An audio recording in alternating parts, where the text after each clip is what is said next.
یہ جو تعبیر، یہ جو اصطلاح جو آئی ہے اہل علم کے درمیان، اس سلسلے میں یعنی کافی مطالعہ کرنے کے بعد اور اس سلسلے میں کافی اہل علم کی رائے پڑھنے کے بعد، یعنی میں آپ کے سامنے بہت ہی محتاط طریقے سے بات بتا رہا ہوں کہ اندلس کے ایک عالم دین ہیں جن کی کنیت تو تھی ابو الحسن، اور ان کا نام تھا رزین ابن معاویہ العبدری الاندلسی، 535 ہجری سے وفات ہے ان کا۔ تو یہ پہلے عالم دین ہیں واللہ اعلم جنہوں نے الکتب الستہ والی جو ہے اصطلاح اہل علم کے مابین عام کی، حالانکہ اندلسی عالم دین ہے، یورپی عالم دین ہے۔ ان کی کتاب ہے التجرید للصحاح الستہ۔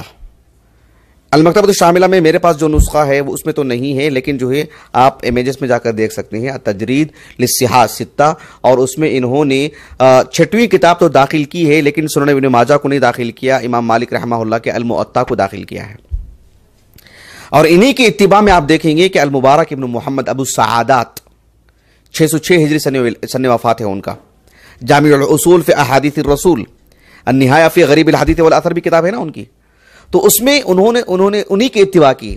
اور جامع الاصول دیکھ رہے ہیں آپ، الاصول کیا ہے؟ یعنی الاصول الستہ، جامع الاصول فی احادیث الرسول، اس میں صحیحین، سنن ابی داؤد، سنن نسائی، سنن ترمذی کے ساتھ انہوں نے الموطا کو داخل کیا ہے۔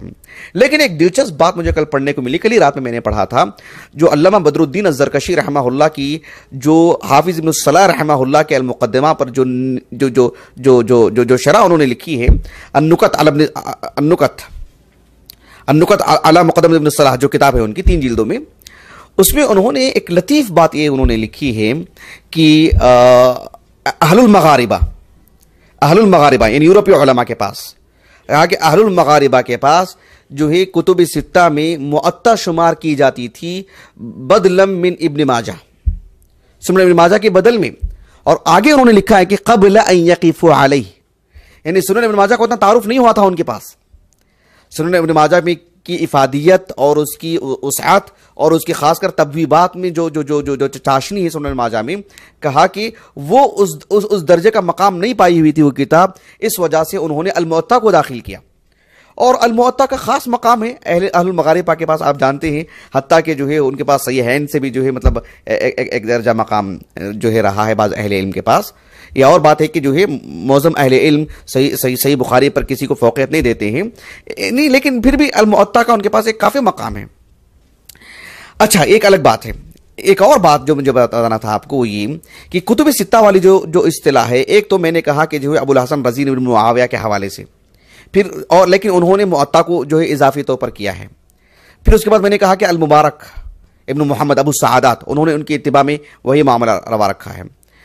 اس کے بعد جو ہے کتب ستہ کی جو اصطلاح ہے خصوصیت کے ساتھ آپ یہ دیکھیں، یعنی حافظ ابو الفضل محمد بن طاہر المقدسی، ان کی جو کتاب ہے شروط الائمہ الستہ، شروط الائمہ الستہ، اور شروط الائمہ الستہ کے ساتھ ساتھ ان کی ایک اور کتاب بھی ہے، یعنی اطراف الکتب الستہ، اطراف الکتب الستہ بھی ان کی کتاب ہے، شروط الائمہ الستہ بھی ان کی کتاب ہے۔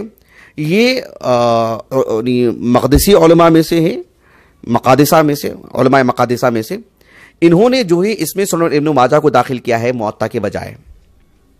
پھر اس کے بعد اس معاملے میں اتنی شہرت حاصل ہوئی سنن ابن ماجہ کو کہ ابن عساکر رحمہ اللہ، ان کی بھی ایک کتاب ہے الاشراف علی معرفت الاطراف، اس میں بھی انہوں نے سنن ابن ماجہ کو داخل کیا ہے۔ اور انہی 2 کتابوں کو رکھ کر کے بہترین انداز میں تہذیب کر کے عمدگی کے ساتھ کام کیا، یعنی حافظ ابو الحجاج المزی نے رحمہ اللہ تحفۃ الاشراف بمعرفت الاطراف، جو ہمارے پاس یہاں کتاب ہے، انہی 2 کتابوں کو رکھ کر کے، یعنی ابو الحجاج المزی رحمہ اللہ کا اخلاص، اور یعنی اخلاص تو ان علماء کا بھی تھا، لیکن اللہ کو منظور تھا کہ جو ہے یعنی حافظ ابو الحجاج المزی کو زیادہ شہرت ملی۔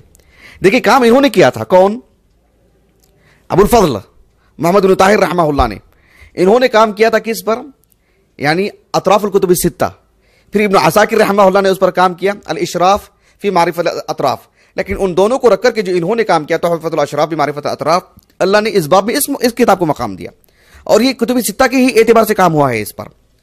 پھر اس کے ساتھ ساتھ آپ دیکھیں گے کہ حافظ عبد الغنی ابن عبد الواحد المقدسی رحمہ اللہ، جن کی سیرت پر انشاءاللہ میں آنے والے بدھ کو گفتگو کروں گا انشاءاللہ. تو انہوں نے ایک کتاب لکھی تھی الکمال فی اسماء الرجال. کتب ستہ کے رجال پر کام کیا تھا انہوں نے, لیکن اس کی ترتیب بالکل عجیب ترتیب ہے. سب سے پہلے انہوں نے اللہ کے رسول کی سیرت کو بیان کیا, پھر عاشر مبشرہ کو, پھر صحابہ میں سے جو نساء ہیں اور خواتین ہیں ان کو, پھر اس کے بعد جو ہے کتب ستہ کے عام روات کو انہوں نے لیا. سب سے پہلے محمد نام کے روات کو جو ہے اللہ کے رسول صلی اللہ علیہ وسلم کا نام ہے اس وجہ سے جو ہے تقدس کے طور پر اس نام کو رکھا. پھر حروف الہجا کا اعتبار کر کے سارے نام انہوں نے رکھے, اور کئی نام اس میں سے غائب بھی تھے, نہیں ترتیب جیسے کہ وہ. تو انہوں نے کام کیا تھا اس پر, الکمال فی اسماء الرجال, اس پر بھی کام کیا ابو الحجاج المزی نے, تہذیب الکمال فی اسماء الرجال, اور اللہ تعالیٰ نے اسی کتاب کو کافی شہرت عطا فرمائی. تو پھر یہ کتب ستہ کا ایک نیا رخ ملا اس کو سنن ابن ماجہ کے اضافے کے ساتھ, تو اس کو کافی شہرت ملی کتب ستہ کی اس تعبیر کے ساتھ. پھر اس کے بعد کے جتنے بھی علماء ہیں انہوں نے اسی اعتبار سے اس کو آگے بڑھایا, اور پھر پوری امت مسلمہ کے اندر مشرق میں, مغرب میں, اور حرمین کی وجہ سے, حجازی علماء کے ہاں اس کی قبولیت کی وجہ سے, یہ پھر پوری دنیا بھر میں کتب ستہ علی الاطلاق جب کہا جانے لگا تو وہ ابن ماجہ کی اضافی کے ساتھ. اس طرح سے اس کی ایک تاریخی ہلکی پھلکی سے میں نے نہایت اختصار سے یہ باتیں آپ کے سامنے رکھی ہیں. اس سلسلے میں ایک بات آپ کے علم میں یہ بھی آنی چاہیے کہ حافظ صلاح الدین العلائی, نام سنا ہوگا آپ نے, یہ 761 ہجری ان کا سن وفات ہے, دمشق علماء میں سے ہے. کتاب المراسیل ان کی کتاب ہے ہمارے پاس, المختلطین ان کی کتاب ہے, اور کئی کتابوں کے مصنف ہیں وہ. تو وہ اور بلکہ حافظ ابن حجر العسقلانی نے بھی رحمہ اللہ, ان کی بھی جو النکت ہے ابن صلاح رحمہ اللہ کے مقدمے پر, تو اس میں انہوں نے یہ لکھا ہے کہ کتب ستہ ٹھیک ہے لیکن اس میں سنن ابن ماجہ کی جگہ میں سنن دارمی ہوتی تو بہت بہتر ہوتا, ایسے انہوں نے لکھا ہے. وہ اس وجہ سے کہ سنن ابن ماجہ کے مقابل سنن دارمی میں احادیث ضعیفہ کم ہیں, احادیث منکرہ شاذہ یہ جو ہے سنن ابن ماجہ کے مقابل زیادہ کم ہے. ایک تو یہ وجہ انہوں نے بتائی ہے حافظ ابن حجر نے رحمہ اللہ. دوسری وجہ یہ بتائی ہے کہ اس میں یعنی اسانید عالیہ بہت ہیں, بڑی مقدار میں.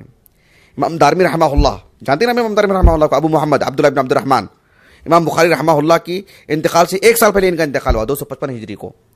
تو امام دارمی رحمہ اللہ کی سنن سے متعلق یہ باتیں. ایک تیسری بات انہوں نے یہ لکھا ہے کہ اس کتاب میں ثلاثیات اتنی بڑی مقدار میں ہیں کہ صحیح بخاری سے بھی زیادہ ہیں, تو اس وجہ سے اس کتاب کو کتب ستہ کا حصہ ہونا چاہیے تھا بنسبت اس کے. تو کتب ستہ کی جب تعبیر آتی ہے تو آپ دیکھیں گے کہ جو ہے آپ کو اس پہ دھیان دینا پڑے گا. ایک تو کتب ستہ میں یعنی صحیحین کے ساتھ سنن ابی داؤد, سنن ترمذی, سنن نسائی, یہ تو بالکل واضح ہیں. لیکن 6ویں کتاب کے اعتبار سے بعض اہل علم کے پاس المعطا, جیسے جامع الاصول فی احادیث رسول, بہت شہرت یافتہ کتاب ہے. اور بیشتر بلکہ آج کے اس دور میں دنیا بھر کے علماء کے ہاں کتب ستہ میں 6ویں کتاب سنن ابن ماجہ ہی ہے. لیکن نظریے کی حد تک, ایک فکرہ کی حد تک, ایک سوچ, ایک خیال کی حد تک, ایک اختراع, ایک رائے کی حد تک یہ بات تھی کہ جو سنن دارمی ہونی چاہیے ان وجوہات کی بنا پر. لیکن اس کے باوجود بھی سنن ابن ماجہ کی افادیت الگ ہے, وہ آگے میں بتاؤں گا آپ کو انشاءاللہ. تو یہ ایک چیز ہے. بعض اہل علم نے کتب ستہ کے بجائے کتب سبعہ مراد لیا اور اس میں ابن ماجہ اور معطا دونوں کو داخل کیا. اس طرح کی جو ہے یعنی, لیکن یہ سب جو ہے تقریباً نادر چیزیں, لیکن آپ اہل علم اس لیے میں آپ کے سامنے بات رکھ رہا ہوں. ورنہ آج ہم کتب ستہ کہتے ہیں علی الاطلاق مطلقاً, اس سے مراد یہی ہے جو کتب ستہ آج ہمارے پاس معروف ہے.